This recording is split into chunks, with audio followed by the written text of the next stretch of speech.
This is the week of September 8th, 2014, the Astrology.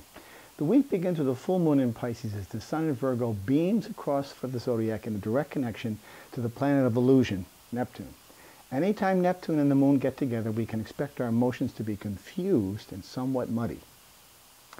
It may be wise to wait until the moon moves on before we come to any significant conclusion about an emotional topic especially. This might be the perfect example of what it means to sleep on something. Just pause until the next day. You may be keyed up by an event only to find out that you feel quite differently as the light of dawn appears. More so than any other of the signs, Pisces operates in a dreamlike, elusive realm quite frequently. After all, this sign often dwells in a fantasy state where reality is often obfuscated by the mood, and in this case, the moon. By week's end, Mars will be leaving its rulership of Scorpio and entering the Sagittarius, where it will soon be headed towards a direct conjunction with Pluto and a square to Uranus in mid-November. This may be a highly charged and volatile period, so be forewarned and make plans accordingly. Mars, Pluto, Uranus is a highly flammable combination that bears notice, particularly as events on the stage of the world begin to appear quite hot right now. One of the more dramatic and noticeable byproducts of this current global situation is the sheer number of serious events unfolding at the exact same time. Consider Iraq, Ukraine, Gaza, Ebola, Ferguson, Missouri, as they all appear at the same time. Remarkable amount of volatility.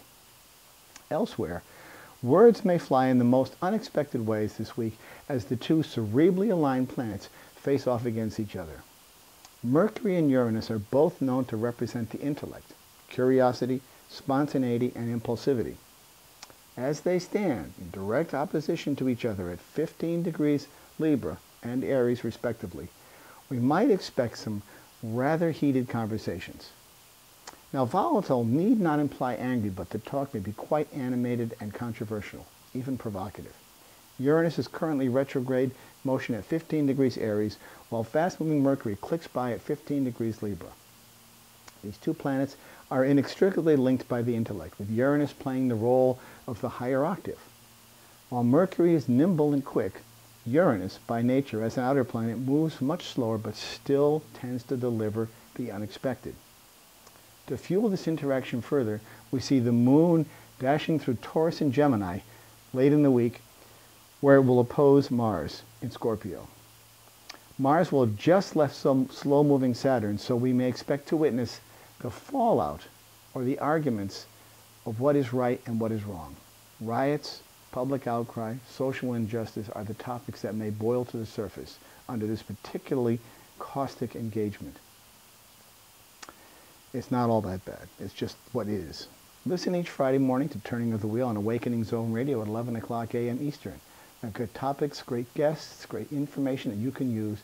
Call me at 714-364-4353 or write to me for a reading at chris@chrisflisher.com or call 978-393-1036 to connect with me. Visit my website, turningofthewheel.com or chrisflisher.com. They get you to the same place. Astrology is fascinating. The information is real and current and accurate, and I encourage you to seek me out for some good, solid advice. I'll talk to you all next week.